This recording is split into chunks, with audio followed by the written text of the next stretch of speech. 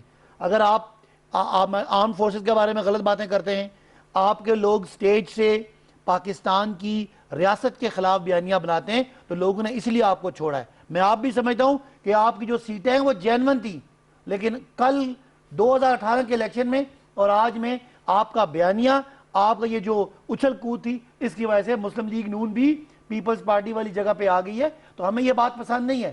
اور اگر آپ باقی کہتے ہیں, ہمت کریں, استعفیٰ دیں, تاکہ آپ کو پتہ چل جائے کہ بائی الیکشن میں آپ سے کیا ہوگا. علی پرویز ملک صاحب استعفے تو میرے خیال میں مریم صاحبہ کہتی مانگ لیے گئے ہیں, جو CWC کی آپ کی میٹنگ ہوئی تھی. لیکن علی, میں آپ سے اس لیے جاننا چاہوں گا کہ یہ بات ہو رہی ہے اور ظاہر بات ہے یہ بات زیر بحث آنی چاہیے. محمود خان اچکزئی صاحب کے جو کومنٹس تھے وہ ان کالڈ فار تھے, بے محل تھے, بے موقع تھے. لاہور میں لوگوں سے خطاب کر رہے ہیں اور لاہور شہر اور پنجاب اور لاہوریوں کی تاریخ کے حوالے سے گمراہ کن گفتگو کر رہے ہیں. تو میں آپ سے جاننا چاہوں گا, بینگ خود himself a Lahori an elected member from there, سر یہ جو متنازع بات ہو جاتی ہے, کوئی نہ کوئی کراچی گئے, وہاں کا اردو کو قومی زبان نہیں ہونا چاہیے, کوئٹہ میں کہا کہ وہ جو خاردار تارے ہیں وہ بارڈر وہ ختم کر دیں گے, یہاں پر پنجاب کی تاریخ, لاہور کی تاریخ بتا رہے ہیں.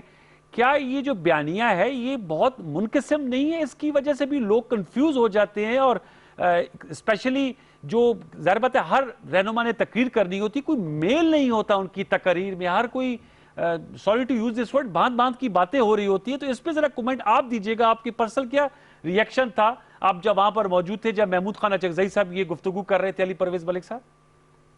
جی انوار بھائی, میں بالکل دیتا ہوں, پر میں اس سے پہلے جو میرے بھائی نے بات کی میں آپ کو ایک دفعہ پھر بتا دوں. میں نے کسی BBC کا سہارا لینے کی کوشش نہیں کی. میں نے صرف آپ کو یہ بتایا کہ ایک نیوٹرل آبزرور اس کے اوپر بہتر اوپینین بتا سکتا ہے کہ جی ڈسپائٹ آل آڈز جو انہوں نے ہمارے خلاف سٹیک کیے تھے, اس کے بعد کیا وہاں پہ صورتحال تھی. میں نے صرف اتنی گزارش کی تھی. اور دوسری بات یہ کہ کورونا کی سچویشن کے اندر, سردی کے موسم کے اندر, آپ بتائیں کیا اپوزیشن کے جو رہنما اپنی جانوں کو نہیں ایکسپوز کر رہے جب اس قسم کی وہ ایجیٹیشنل پولیٹکس کے اندر جا رہے ہیں؟ ایک سیکنڈ کے لیے میرا بھائی یہ بھی تو سوچ لے کہ کتنی تنگ دلی کا مظاہرہ انہوں نے پچھلے 2 سال کے اندر کیا ہے, کہ آج سارے کا سارا ملک سڑکوں کے اوپر ہے, آج ساری کی ساری اپوزیشن پارٹیاں احتجاج کے راستے کے اوپر ہیں. اگر تھوڑا سا ظرف انہوں نے دکھایا ہوتا, اور جو لیجٹیمیٹ فورمز ہمارے پاس, شہباز شریف صاحب کو انہوں نے نیشنل اسمبلی کے فلور پہ بات نہیں کرنے دی, خورشید شاہ صاحب 6 مہینے سے بند ہیں, حمزہ شہباز شریف صاحب 1.5 سال سے بند ہیں, پھر آ کے یہ ہمیں بتاتے ہیں کہ NRO ہم نہیں دیں گے. مجھے بتائیں ریفرنسز فائل ہو گئے ہیں, یہ NRO کس قانون کے تحت ہمیں دے سکتے ہیں؟ یہ وہ حکومت ہے جو وزیر اپنے مرضی کے نہیں رکھ سکتا, جس نے کسی کو جمع دار نہیں لگانا تھا اور آج جس کو انٹیریئر منسٹر بنایا ہے, جو پنجاب کا ڈاکو کہتا تھا آج اس کو سپیکر بنایا ہوا ہے. یہ کسی کو NRO دیں گے؟ بچوں والی یہ گفتگو ہے. ایشوز کے اوپر بات کریں, لوگوں کی معاشی بدحالی کے اوپر بات کریں, اپنے اراؤنڈ اسٹوڈیو میں کسی سے پوچھ لیں کہ پچھلے 2 سال میں اس کے حالت بہتر ہوئی ہے کہ بدتر ہوئی ہے, اور اسی کی یہی وہ وجہ ہے جس کی وجہ سے ہم باہر نکلے تھے. اب جو آپ نے اچکزئی صاحب کی بات کی, دیکھیں میں بھی آپ کے ساتھ اس بات پہ بالکل اگری کرتا ہوں کہ وہ وہاں پہ نہ وہ ٹاپک آف ڈسکشن تھا, اور جہاں تک میری ہسٹری کی نالج ہے وہ آؤٹ آف کانٹیکسٹ بھی تھا, اور اس بات کو وہاں پہ کہنے کی ضرورت نہیں ہے. پر اچکزئی صاحب اپنی پارٹی کو خود ریپرزینٹ کرتے ہیں, اور وہاں پہ ان کی ذمہ داری میں کسی وہاں پہ بیانیے کی نہیں لے رہا ہوں. اب یہ کہتے ہیں کہ جی وہاں پہ جو باقی لیڈرشپ موجود تھی انہوں نے کھڑے ہو کے آبجیکٹ نہیں کیا. تو میرا چھوٹا سا انوار بھائی سوال ہے, جب بلاول بھٹو زرداری صاحب نے اسمبلی کے اندر کھڑے ہو کے عمران خان صاحب کو سلیکٹڈ کہا تھا,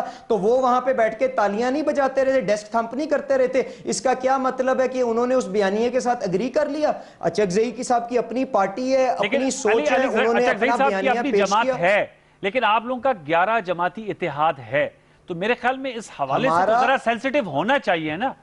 پی ڈی ایم کے اندر تو بات ہو سکتی ہے نا، سربراہی اجلاس میں تو بات ہو سکتی ہے نا.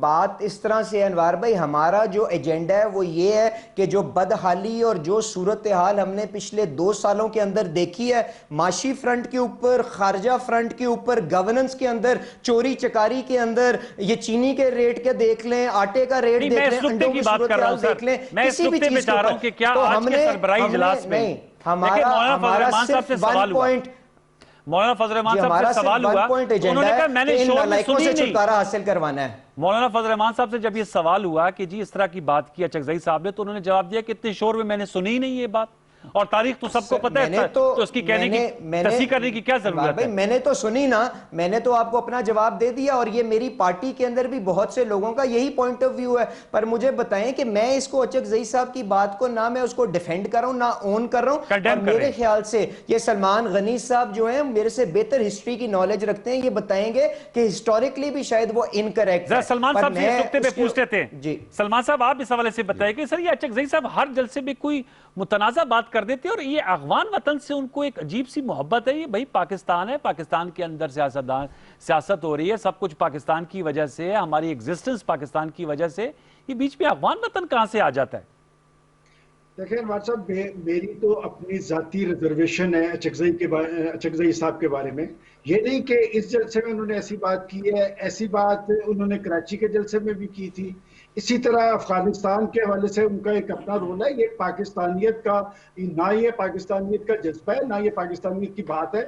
آج وہ پنجابیوں پہ جو سوالات اٹھا رہے ہیں، کیا رائے احمد خان کھرل کے کون تھا؟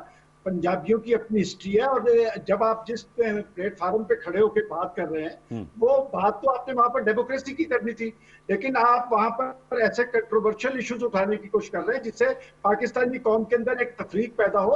آج پاکستان کو تفریق کی ضرورت نہیں ہے، آج اتحاد اور یکجہتی کی ضرورت ہے. آج پاکستان کو اندرونی اور بیرونی طور پہ جو چیلنجز درپیش ہیں، ہم ایک مٹھی کی مانند ہو کے، ایک قوم کی مانند ہو کے ان چیلنجز کا مقابلہ کر سکتے ہیں.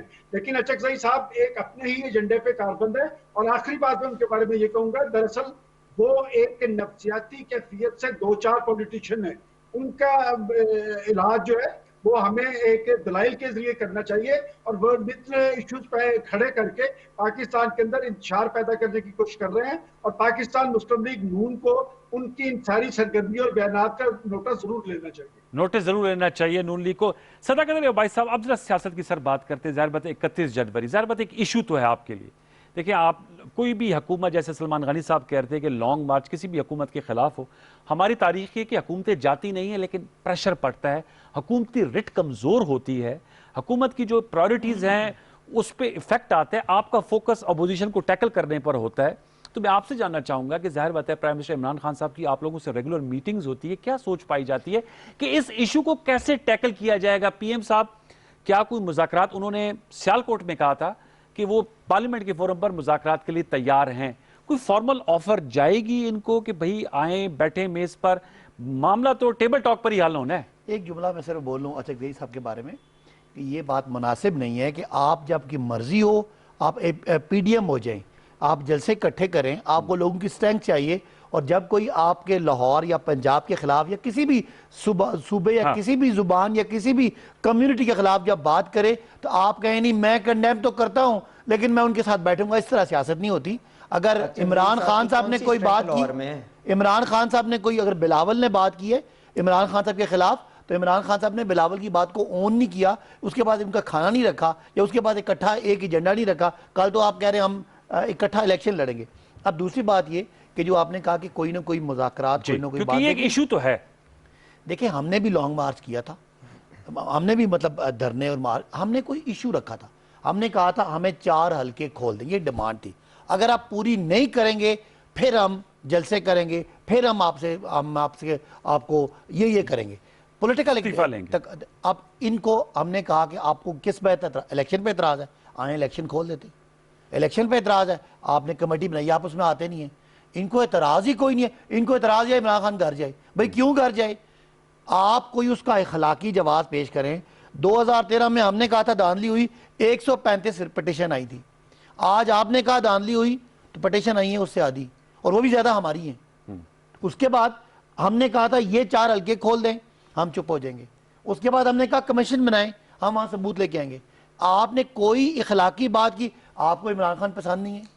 آپ اصل بات کیا ہے، ان کے پاس ایک ہی ایجنڈا ہے. اگر عمران خان کا دور رہا، ان کو، میرے بھائی کو خورشید شاہ کا بڑا دکھ ہوا، ان کو یاد ہی نہیں ہے تاریخ کہ خورشید شاہ کے خلاف کیس مسلم لیگ نون کے دور میں بنا تھا. یہ جو جعلی اکاؤنٹس ہیں اور ان کے بارے میں جو القابات مناسب نہیں ہے، پیپلز پارٹی کا کوئی بندہ نہیں ہے، وہ سارے چودھری نثار صاحب دیا کرتے تھے، تب وہ ان کے وزیر داخلہ ہوتے تھے. تو یہ آپ کے بنائے ہوئے کیس ہیں بھائی. آج آپ کو برا لگنا شروع ہو گیا. تو کوئی تقاضا سیاسی رکھیں، کوئی ڈیمانڈ رکھیں، اگر ہم پوری نہ کریں پھر آپ کہیں ہم نے ٹکر مارنی ہے. علی پرویز بڑے صاحب کوئی آپ بتائیے کا تقاضا ہی کچھ نہیں ہے، ڈیمانڈ ہی کچھ نہیں ہے. ڈیمانڈ کیا ہے؟ انہوں نے 4 حلقوں کی بات کی، آپ لوگوں کی کیا ڈیمانڈ ہے کہ اس پہ آپ لوگ بات چیت کریں گے؟ کیونکہ جیسے میں نے کہا، پرائم منسٹر صاحب نے بھی کہا، آج فواد چودھری صاحب بھی کہہ رہے تھے، صداقت علی عباسی صاحب بھی کہہ رہے ہیں کہ بھئی تمام معاملات تو ٹیبل پہ آ کے حل ہوتے ہیں نا. جنگی عظیم بھی ہوئی تھی پہلی دوسری، لیکن ایک دوسرے کو تباہ کرنے کے بعد پھر وہ ٹیبل پہ بیٹھے، اور جیسی بھی پھر وہ ٹریٹیز ہوئی، وہ تاریخ اس پہ کومنٹ کرے گی. انہوں نے بھی لانگ مارچ کیا، دھرنا دیا آپ کی حکومت کے خلاف. پھر لیکن ہم نے کوئی تقاضا کیا نا، ٹیبل یہ ٹاک پہ کریں، کیا؟ تقاضا نہیں کیا تو سر؟ کریں گے. آپ کے کیا مانگ کیا رہے ہیں؟ مانگ کیا رہے ہیں سر، بتائیے. جی میں صداقت بھائی جواب دے دیتا ہوں. اچھا، بات اس طرح سے انوار بھائی کہ ہم مذاکرات کن سے کریں؟ ایسے کم ظرف لوگوں سے جو ایگزسٹینشل چیلنجز جب اس ملک کو درپیش تھے. ابھی نندن والا واقعہ ہوتا ہے جو اس وقت قوم کو سمیٹ نہ سکے. ساری اپوزیشن کی پارٹیاں جو تھیں اکٹھا ہو کے پارلیمنٹ ہاؤس کے اندر موجود تھیں. سروسز چیف موجود تھے، وزیر اعظم صاحب اس وقت بھی موجود نہیں تھے. آرٹیکل 370 کا معاملہ ہوتا ہے، وزیر اعظم صاحب اس وقت قوم کو سمیٹ نہ سکے، وہ آدھا گھنٹہ موم بتی جلا کے انہوں نے کشمیر کی کاز کو آگے لے کے چلنا تھا. اس کے بعد کرونا وائرس ہوا. شہباز شریف صاحب لندن سے واپس آئے کہ نہیں آئے؟ بلاول بھٹو صاحب نے اپنے ریزرویشن سائٹ پہ رکھے کہ نہیں رکھے؟ کون سا وہ آدمی تھا جو اپنی ٹیپ چلا کے اٹھ کے چلا گیا؟ اگر آپ ایگزسٹینشل چیلنجز کے سامنے نہیں اکٹھا ہو سکتے اور اپنی ناک سے آگے دیکھنے کی صلاحیت نہیں رکھتے تو اپوزیشن کی جماعتیں اس میں کیا کریں اور کن کے ساتھ مذاکرات کے؟ انہوں نے کہا کہ جی آپ کی ڈیمانڈ کیا ہے؟ ہماری ڈیمانڈ یہ ہے کہ یہ ایک رگڈ پروسیس کے تھرو الیکٹ ہو کے آئے ہیں، اسی لیے ان کو لوگوں کی خوشحالی یا بدحالی سے کوئی لینا دینا نہیں ہے. میں آپ کو اس کی چھوٹی چھوٹی 2 مثالیں دے دیتا ہوں جو کیا اس کا حل کیا رگڈ پروسیس جو آپ کے مطابق مبینہ طور پہ رگڈ پروسیس ہے؟ دیکھیں میری 2 باتیں. انہوں نے کہا کہ جی 35 پنکچر کی کہانی لے کے آئے. جب ناصر الملک صاحب کا کمیشن بنا اس کے اندر سے کیا نکلا؟ ایاز صادق صاحب آج بھی ایم این اے جس سیٹ کے اوپر یہ کنٹیسٹ کرتے تھے، بائی الیکشن کے اندر بھی وہ جیتے. اس الیکشن کی صورتحال اب دیکھ لیں. جب الیکشن ہوتا ہے جنرل الیکشن پورے ملک میں، تو عمران خان صاحب کو لاہور سے 1000 سے کم کی لیڈ سے جتوایا جاتا ہے خواجہ سعد رفیق صاحب سے. 40-45 دن کے بعد بائی الیکشن، میری بات سن لیں سر، 40-45 دن کے بعد بائی الیکشن ہوتا ہے، ان کی حکومت بن جاتی ہے، ان کا کینڈیڈیٹ 10,000 ووٹوں سے ہارتا ہے. کیا یہ رگڈ الیکشن نہیں تھا؟ لیکن اب یہ 2020 میں بیٹھ کے باتیں کیوں آپ کر رہے ہیں؟ یہ تو معاملہ ہوا تھا اگست 2018 میں الیکشن ہو کے پروسیس کمپلیٹ ہو گیا نا. میں یہ پوچھ رہا ہوں کہ اب وہ تو ہو گیا، اب اس کا حل کس طرح ہوگا؟ پھر یہ بھی یہی کہہ رہے تھے، آپ بھی یہی کہہ رہے ہیں. بات اس طرح سے ہے کہ یہ جو ان کی گورننس اور جو ان کی پرفارمنس رہی ہے نا انوار بھائی، اس کے اندر اب اس کا حل یہی ہے کہ اس حکومت کو جلد از جلد یہ ساری کی ساری جو یہاں پہ قوم پرست یا جو جمہوری فورسز ہیں وہ اکٹھی ہو کے ان سے چھٹکارا حاصل کیسے؟ لیکن طریقہ کار بتائیں سر، کیسے؟ میں آپ کو بتا دیتا ہوں جی بالکل ٹھیک ہے. یہ آپ مجھے بتائیں کہ جو ان کی کارکردگی رہی ہے اس میں ان کے اتحادی ایک ایک کر کے پیچھے ہو رہے ہیں کہ نہیں ہو رہے ہیں؟ علی پرویز بڑے صاحب طریقہ کار بتائیں سر. عوامی پریشر، مینگل صاحب علیحدہ ہو گئے کہ نہیں ہو گئے؟ کافریق والے کہتے ہیں کہ نہیں کہتے کہ ہمیں انڈے پڑتے ہیں جب ہم ان کا جھنڈا لے کے ہٹتے نہیں ہیں نا. جب ہم لوگوں کے اندر بساکیاں جب ان سے آپ کو ان سے جو بساکیاں جن کے اوپر یہ وزن ڈال کے کھڑے ہوئے ہیں نا، اتنے نالائق ہیں کہ 2 سال کے اندر جن بساکیوں کے اوپر بوجھ ڈالا ہے، ہم یہ عوامی ریفرینڈم کر کے عوامی عدالت بنا کے مجبور کریں گے کہ وہ بساکیاں پیچھے ہو جائیں اور یہ اپنے وزن کے تحت گر جائیں. سلمان صاحب آپ مجھے ذرا سمجھائیں کہ کیا طریقہ کار ہے کہ کہہ رہے ہیں ہم ان کو ہٹا لیں گے؟ وہ آپ نے کہا آپ کی پالیٹکس پہ ظاہر بات ہے، آپ ماشاءاللہ پالیٹکس پہ نظر. سر کیا طریقہ کار ہے، کیسے ہٹائیں گے سلمان بھائی؟ جی انوار صاحب، پہلا تو یہ بات ہے کہ پاکستان کا بڑا سیاسی المیہ یہ ہے کہ ہر حکومت کو اپوزیشن تسلیم کرنے کے لیے تیار نہیں، اور اپوزیشن کا رول حکومت پہ ہضم کرنے کے لیے تیار نہیں. اور سیاست تو نام ہی ڈائیلاگ کے عمل کا نام ہے. اور ایک الیکٹڈ حکومت جو ہے وہ مسئلے کا سیاسی حل نکالنے کی کوشش کرتی ہے. میں سمجھتا ہوں کسی حکومت کو اپوزیشن سے پریشان ہونے کی ضرورت نہیں. اگر وہ اپنے مینڈیٹ کے مطابق کام کرے, اگر وہ ڈیلیور کرتی نظر آئے, اگر وہ لوگوں کے ایشوز کو حل کرنے کے لیے سنجیدہ کوشش کرے. آج پاکستان دو مسائل سے دو چار ہے. میں بھی سمجھتا ہوں, دیکھیں 2.5 سال اس حکومت کا گزر چکا ہے, 2.5 سال ان کے پاس باقی ہے, اور ان سے قوم نے بڑی توقعات اس لیے وابستہ کی تھی کہ ماضی کی 2 حکمران پارٹیز کو ٹارگٹ کیا جاتا تھا کہ ان کی گورننس درست نہیں ہے, ان کے دور میں کرپشن ہو رہی ہے, یہ لوٹ مار ہو رہی ہے. تو یہ تو پارسا حکومت تھی. اس حکومت نے قوم سے وعدہ کیا تھا کہ ہم آگے پاکستان میں سیاسی تبدیلی لے کے آئیں گے, گورننس کے خواب کو حقیقت کا رنگ دیں گے, نوجوانوں کو روزگار فراہم کریں گے, لوگوں کو انصاف ملے گا اور ریلیف ملے گی. کیا آج حکومت اپنی کارکردگی کے حوالے سے سرخرو ہے؟ میں سمجھتا ہوں کہ حکومت کے کرنے کا کام یہی ہے کہ وہ اپوزیشن سے الجھنے کی بجائے وہ اپنا مینڈیٹ کے مطابق اس طرف پیش رفت کرے. اپوزیشن اتنا بڑا بخار انہوں نے اپنے اوپر طاری کرنے کی کوشش نہ کرے. انوار صاحب, دوسری اہم بات یہ ہے کہ اپوزیشن نے احتجاجی جلسوں کا اعلان کیا, وہ سلسلہ ختم ہو گیا. اس کے بعد لانگ مارچ ہے اور مجھے ایک خطرہ محسوس ہو رہا ہے. دیکھیں بات یہ کہ اپوزیشن نے کہا کہ ہم پرامن احتجاج کریں گے, اور بڑی حد تک پرامن رہا, اور گورنمنٹ نے تمام تر ریزرویشن کے باوجود انہیں جلسے جلوسوں کی اجازت دی. لیکن اگلا مرحلہ جو ہے مجھے خطرناک نظر آ رہا ہے. بات یہ کہ جس حکمت عملی میں, جس تحریک کے اندر جب تصادم کی نوعیت آ جائے, پھر معاملات حکومت اور اپوزیشن کے کنٹرول میں بھی رہتے. میں آج بھی سمجھتا ہوں کہ اگر حکومت اور اپوزیشن کے درمیان مقصد ڈائیلاگ کا عمل چلے, اور دونوں سائیڈ کے سنجیدہ عناصر, کیا ان دونوں سائیڈوں پہ ایسے سنجیدہ لوگ موجود نہیں ہیں جو سیاسی ڈائیلاگ کر سکیں؟ یہ معاملات سیاستدانوں کے ہاتھ میں رہنے چاہیے, یہ معاملات کسی اور فورس کے پاس نہیں جانے چاہیے. اور میں یاد دہانی کرواتا چلوں کہ خود نواز شریف صاحب کے دور میں, انوار صاحب آپ بہتر جانتے ہیں, اسلام آباد کے لاک ڈاؤن کی بات ہوئی تھی, اور اس لاک ڈاؤن کو روکنے کے لیے کچھ فورسز نے اپنا رول ادا کیا تھا. اب آج کی صورتحال کے اندر معاملات حکومت کے کنٹرول میں ہیں, حکومت کی گرپ رہنی چاہیے. اور اگر حکومت, دیکھیں اس ساری کیفیت پر لوزر ہمیشہ وہ ہوتا ہے جس کے پاس کچھ کھونے کو ہوتا ہے. اپوزیشن کے پاس کھونے کے لیے کچھ نہیں ہے, حکومت کے پاس کھونے کے لیے بہت کچھ ہے. لہٰذا یہ قدم خود حکومت کو آگے بڑھانا پڑے گا. بنیادی ذمہ داری حکومت کی ہے. آپ ایوان کے اندر مذاکرات کرنا چاہتے ہیں پھر بھی اچھی بات ہے, اور اگر ایوان سے باہر کرنا چاہتے ہیں, میں گورنمنٹ کے اندر ایسے لوگوں کو جانتا ہوں جو اس ضرورت کو محسوس کر رہے ہیں کہ ڈائیلاگ ہونا چاہیے. ڈائیلاگ ہی مسائل کا حل ہوگا. اور اگر اس تحریک میں یا اس احتجاج میں تصادم کی کیفیت آ رہی ہوئی تو یہ دونوں کے لیے اچھی نہیں ہوگی. جی صداقت علی عباس صاحب, ڈائیلاگ اور تصادم, ظاہر بات ہے وہ آپ بھی نہیں چاہیں گے کہ تصادم نہ ہو, کیونکہ حکومت کو اس میں پرابلم پیش آتی ہے. یہ بھی جب حکومت میں تھے ان کی بھی یہ کوشش تھی. ڈائیلاگ کے لیے کیا ویز اینڈ مینز ہو سکتے ہیں؟ لیکن آج بھی ہمارے 2 وزراء نے پریس کانفرنس کیا اور انہوں نے ڈائیلاگ کے لیے دعوت دی ہے. اپوزیشن کہتی ہے ہم آپ سے مذاکرات آپ سے نہیں کرنا چاہتے. اس کا مطلب سلمان غنی صاحب سمجھتے ہیں کہ یہ کس سے مذاکرات کرنا چاہتے ہیں اور یہ کیا چاہتے ہیں. ہمارا یہ خیال ہے کہ اگر ان کو کسی بھی قومی ایشو پہ, چاہے وہ الیکٹرل ریفارم ہے, چاہے وہ اکانومی کا ایشو ہے, کرونا کا ایشو ہے, بجلی کا کرائسس ہے, گیس کا, جتنی یہ تقریریں کرتے ہیں, ان کو مہنگائی کی بات ہے, تو آپ آ کے بیٹھ جائیں. وہ کہتے ہیں ماضی میں وہ حوالے دیتے ہیں علی پرویز ملک صاحب, کووڈ-19 ہو, کشمیر ہو, کہتے ہیں اس میں پرائم منسٹر صاحب نہیں ہوتے تھے. ہمیں یہ پتا ہے کہ سب سے بڑا مسئلہ اس ملک کے ساتھ کیا آیا تھا؟ فیٹف کا مسئلہ آیا تھا. جب پاکستان کو بلیک لسٹ کرنا تھا تو فیٹف کے دوران میں علی پرویز ملک صاحب کی پارٹی نے ہمیں 34 پوائنٹ پکڑا دیے کہ نیب سے یہ ختم کرے تاکہ مریم صاحب باہر آ جائیں, یہ ختم کریں میاں صاحب آ جائیں, یہ ختم کریں اسحاق ڈار آ جائیں, یہ شک ختم کریں تاکہ وہ پوری تفصیل ہے کہ زرداری صاحب بھی باہر آ جائیں.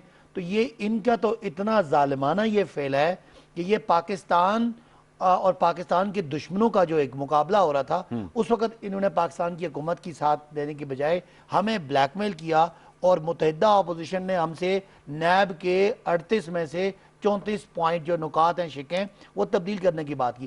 تو ہمارا ان سے گلہ یہی ہے کہ ہم پی ٹی آئی ہی احتساب کرنے ہیں. ہم آپ کو نیب والے معاملات میں معاف نہیں کر سکتے.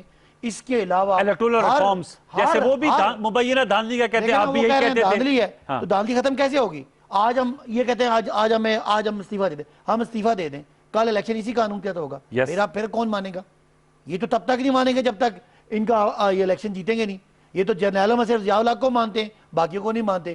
نیب یہ صرف سیف الرحمان کا مانتے ہیں, باقی نہیں مانتے. جج یہ خاص میں نام نہیں لینا چاہ رہا, ان کے علاوہ کسی کو مانتے نہیں, جن کو ٹیلی فون کر کے فیصلے کرواتے ہیں. اب ہم کیا کریں؟ ان کو منوانے کے لیے ہم الیکشن ہار جائیں تب یہ مانیں گے. کوئی طریقہ کار رکھیں, کوئی اصول رکھیں, کوئی ضابطہ رکھیں, کوئی بات کریں ماننے والی. آپ نے کہا تھا پبلک نکلے گی, پبلک نہیں نکلی, آپ معافی مانگیں. معافی مانگیں نا. کس چیز کی معافی؟ انہوں نے تو کہا تھا کہ عوام جو ہے وہ عمران خان کے خلاف ہے, ہمارا لاہور میں یہ ریفرینڈم ہے. کل آپ کہہ دیں ہم فیل ہو گئے, ہمارا 5,000 7,000 بندہ نکلا, چلو جی میں کہتا ہوں بہت تباہی ہوگی. شاید حقان بھائی صاحب کہہ رہے ہیں موٹر بائک پہ گیا پہنچا, جلسہ گاہ نہیں پہنچ سکتے تھے. چلے ان کے میرا ان سے ہلکا ایک ہے تو میں نہیں کوئی بات کرنا چاہ رہا. 20,000 لوگ آپ نے نکالے, مان لیا 20,000 نکالیے, اور بھائی 1.25 کروڑ کی آبادی میں سے 20,000 لوگوں کی جو آپ نے وہ 500 لے کے اکٹھے کیے. میں علی صاحب کے بارے میں نہیں کہتا, لیکن ہم نے ویڈیوز دیکھی ہیں, وہ لوگ کہہ رہے ہیں مجھے 500 روپے دے کے لایا گیا تھا, وہ بھی اس میں شامل ہیں. تو کیا حیثیت ہے آپ کی بات کی؟ آئیں ٹیبل پہ, آئیں تجاویز لے کے, ہم ہر آپ کی بات ماننے کے لیے تیار ہیں, لیکن جو آپ کو چاہیے وہ ہمیں پتہ ہے وہ آپ کے دل کے اندر چور ہے, وہ NRO ہے, وہ نہ عمران خان دے گا نہ ہماری گورنمنٹ دے سکتی ہے, کیونکہ جس دن ہم نے آپ کے کیسز معاف کر دیے اس دن PTI کا وجود ختم ہو جائے گا. علی پرویز ملک صاحب, سر آپ بتائیے گا کون سے وہ ایشوز ہیں, الیکٹورل ریفارمز, آپ لوگوں کے بھی یہ نکتہ ہے, مولانا فضل الرحمان صاحب ہوں, بلاول بھٹو زرداری صاحب ہوں, مریم نواز صاحب, وہ سب کہتے ہیں کہ جی 2000 کا الیکشن تو ہمارا تھا, ہمیں مبینہ طور پہ ڈیسیو کیا گیا, اور PTI جو ہے وہ اس کی بینیفیشری ہے. PTI 2013 میں کہتی تھی, پیپلز پارٹی بھی آپ کو کہتی تھی ROs کا الیکشن ہے. 2008 کے الیکشن میں بھی نواز شریف صاحب کو اس حوالے سے خدشات ہے. 2002 کا الیکشن ہو گیا, پھر 90 کی دہائی میں چلے جائیں. سر ونس فار آل سیٹل کر دیں نا, کوئی پیرامیٹرز کو ریفارمز لیں, تاکہ کم از کم یہ الیکشن کی شفافیت اور نتائج کی قبولیت کا مرحلہ تو مکمل ہو سکے.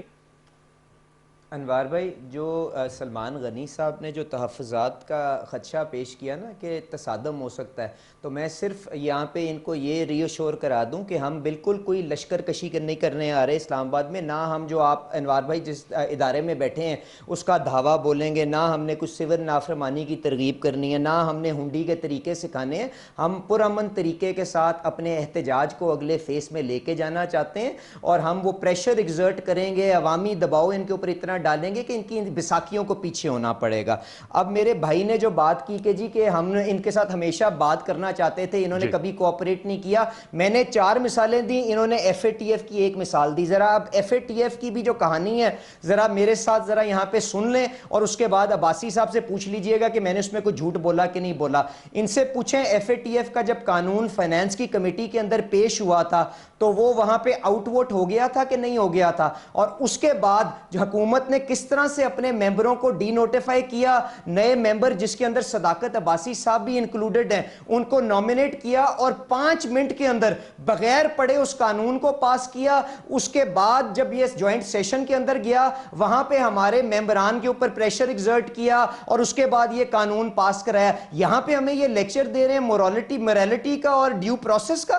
ہاں میں نے آپ سے بات کی ہے جب ایگزسٹینشل چیلنجز آئے تھے, ابھی نندن, کشمیر, گلگت بلتستان, کرونا, یہ یہاں پہ آ کے ہمیں ٹی وی کے اوپر, آپ کے PTV کے اوپر آ کے اس طرح کی باتیں کرتے ہیں. ان میں سے کہیں دل پہ ہاتھ رکھ کے بتائیں کہ FATF کا قانون کیا اس طرح بلڈوز ہوا کہ نہیں ہوا؟ دل پہ ہاتھ رکھ کے بتائیں. انہوں نے اس کا جب ووٹ دیا, انہوں نے پڑھا بھی تھا اس قانون کے آپ نے پڑھا تھا ابائی صاحب, یہاں پہ باتیں ابائی صاحب پڑھا تھا آپ نے. 2 باتیں, ہمیں انٹرنیشنل آبلیگیشن تھی کہ پاکستان کو مسلم میرے بھائی میں نے کوئی بات غلط کی ہے پہلے یہ بتائیں. کہہ رہے بات غلط کیا ہے, اس کی مجھے آپ جواب دے دینا, میں تصدیق اس کی تصدیق آپ نے کتنی دیر میں FATF کا قانون پاس کیا اور آپ کمیٹی کے ممبر کا بنے تھے بتائیں. پہلے جو اصل ڈسکشن کیا ہے میرے بھائی, نہیں اصل ڈسکشن یہی ہے کہ میرے سوال کا پہلے جواب دیں. کرنے دیں نا, آپ بات کرنے دیں. نہیں پہلے آپ ہاں یا نہ میں جواب دیں. میں نے کچھ غلط کہہ رہے ہیں, آپ سننا چاہتے ہیں مجھ سے, میں جو بات کرنا چاہتا ہوں. آپ نے کتنی دیر میں آپ قانون فائنانس کمیٹی میں نوٹیفائی ہوئے اور کتنی دیر میں وہ قانون پاس کیا؟ ٹی وی کے اوپر اپنے دل پہ ہاتھ رکھ کے بتائیں. میں دل پہ ہاتھ رکھوں, پہلے میں بات کروں کہ لوگوں کو سمجھے ہم بات کیا کر رہے ہیں. ہم بات یہ کر رہے ہیں کہ پاکستان کو FATF نے بلیک لسٹ کرنا تھا, اور پاکستان پہ معیشت پہ پابندیاں لگ جو کہ اس وقت گرے لسٹ میں ہے. جی, اور گرے لسٹ PTI کی وجہ سے نہیں ہے, مسلم لیگ نون کی وجہ سے ہے. اس کو نکالنے کے لیے ہمیں ہماری کمٹمنٹ تھی کہ ہم نے یہ قانون بدلنے. قانون کیا ہے کہ پاکستان میں منی لانڈرنگ نہ ہو سکے. آپ کو پتا ہے منی لانڈرنگ کون کرنا چاہتا ہے اور کون روکنا چاہتا ہے, یہ تو بات واضح ہے. کس کے جعلی اکاؤنٹس ہیں, کس کے گھروں میں ٹیٹیاں آتی ہیں، ساری بات پتہ ہے. تو یہ ان کا پوائنٹ تھا. انوار بھائی میرا سوال سن لیں جواب دے دینا، پھر میں سلمان صاحب سے کلوز کرنا. میں اپنی حکومت بالکل غلط بات کریں. دیکھیں ایف اے ٹی ایف کی غارب کے اندر اگر یہ لوگوں کو پکڑنا چاہتے ہیں، پکڑ دکڑ کرنا چاہتے ہیں، یہ کوئی بات نہیں ہے. عباسی صاحب ڈیو پروسیس فالو ہوا کہ نہیں ہوا یہ بتائیں. بل آئے جو آپ نے نہ پڑھا ہو. نہیں کوئی ایسا بل آئے جو میری حکومت لے کے آئے اور میں نوٹیفائی کب ہوئے تھے؟ قومی مفاد کا بل تھا، ہمیں سارا بریف کیا گیا، ہم اس سے مطمئن ہیں. اور دل پہ ہاتھ رکھ کے آپ فائنانس کمیٹی کے اندر نوٹیفائی کب ہوئے تھے اور یہ قانون کتنی منٹ میں پاس ہوا؟ اب مجھے سوال کا آپ جواب دیں. اس سارے بالکل غلط. میں نے جو آپ کو ایک ایک بات کہی ہے انوار بھائی، میں اس کے اوپر آج بھی قائم ہوں. انہوں نے سردار نصر اللہ دریشے کو ڈی نوٹیفائی کیا، عامر کیانی اور صداقت عباسی صاحب کو انڈکٹ کیا. دونوں نے 5 منٹ کے اندر وہ قانون پاس کیا. جو وہاں پہ ساری کمیٹی کی تحفظات تھیں ان کو سائیڈ پہ کیا، بلڈوز کیا. اس کے اندر اگر 1 انچ بھی جھوٹ ہونا اس پروسیس کے اندر تو میں آپ جو سزا دیں گے. اس بات سے تعلق ہی نہیں ہے. جو بات اصل کہانی یہ ہے کہ کیا Pakistan F A T F کو پاکستان سے نکالنا ہے. اس وقت مسلم لیگ نون اور پیپلز پارٹی کو جب نون لیگ نیب کا قانون تبدیل کرنے کی بات کرنی چاہیے تھی. سلمان غنی صاحب یہ این آر او تھا. مجھے بتائے گا سلمان این آر او یہ تھا کہ آپ اس وقت ایف اے ٹی ایف کے بھائی آپ قانون کہاں سے دے سکتے ہیں؟ ریفرنسز فائل ہیں، عدالتوں کے اندر معاملہ ہے. محاذ پہ بڑے چیلنجز درپیش ہیں. ہمیں اپنا ہاؤس ان آرڈر کرنا ہے. ہمارا دشمن منہ کھول کے کھڑا ہے. پاکستان کے اندر آج انتشار اور خلفشار کی نہیں، اتحاد اور یکجہتی کی ضرورت ہے. اور اس میں بنیادی کردار پاکستان کی حکومت کو ادا کرنا ہے. اور جب حکومت ادا کرے گی تو یقیناً پھر پاکستان کی پولیٹیکل فورسز کو ٹیبل پہ آنا پڑے گا. لہذا انیشیٹو ہم ان کو دعوت دے رہے ہیں مذاکرات کی. سلمان صاحب دعوت دے رہے ہیں مذاکرات آپ اپنے وزیر اعظم کو کہیں فون اٹھائے میاں نواز شریف کو دعوت دے. مجھے ٹی وی کے اوپر دعوت نہ دے. جو کشمیر کی کوز کے اوپر اکٹھا نہیں کر سکا، جو ابھی نندن کے واقعے پہ کسی کو اکٹھا نہیں کر سکا، جو کرونا کے اوپر کسی کو اکٹھا نہیں کر سکا. نواز شریف صاحب کو عمران خان صاحب کے بیان پہ دعوت دیتا ہوں. سیاست کی کوئی روایات تھی، ہم نے تو اتنے کمزور ہو گئے کہ اگلے کی بیوی وہاں پہ چلی گئی، اس کے ساتھ فاتحہ کے اوپر نہیں جا سکے تو ہم نے کیا کسی کے لیے کرنا ہے؟ کی والدہ کی وفات ہوئی تھی، فاتحہ نہیں کیا آپ لوگوں نے، پی ٹی آئی کا وفد کوئی نہیں گیا. میں کہہ رہا ہوں میاں اور کہاں جائیں؟ میاں صاحب کے فاتحہ کرنے کے لیے لندن جائیں، انہیں کہ اپنے ملک میں واپس آئیں. کلثوم نواز صاحبہ کی فاتحہ کی تھی آپ کے کمزور وزیر اعظم نے. چلیں وقت میرا ختم ہو رہا ہے. بہت بہت شکریہ سلمان غنی صاحب آپ کا، علی پرویز ملک صاحب، صداقت علی عباسی صاحب، آپ تینوں موسم مہمانوں کا. ویورز بہت شکریہ. ہیٹڈ ڈیبیٹ تھی لیکن میرے خیال میں ٹیک اوے یہی ہے کہ تمام سیاسی اختلافات اپنی جگہ، لیکن کسی کامن منیمم ایجنڈے پر اتفاق رائے ہونا چاہیے تاکہ پاکستان جو مختلف ایشوز کے منجدار میں گھرا ہوا ہے اس سے باہر آ جائے. آنے والے دنوں میں سیاسی مباحثے جاری رکھیں گے، پاکستان کے سلگتے ہوئے مسائل آپ کے سامنے لے کر آئیں گے. کل تک سید انوار الحسن اور سچ کے ساتھ کی پروڈکشن ٹیم کو اجازت دیجیے. اپنا بہت سا خیال رکھیے. اللہ نگہبان.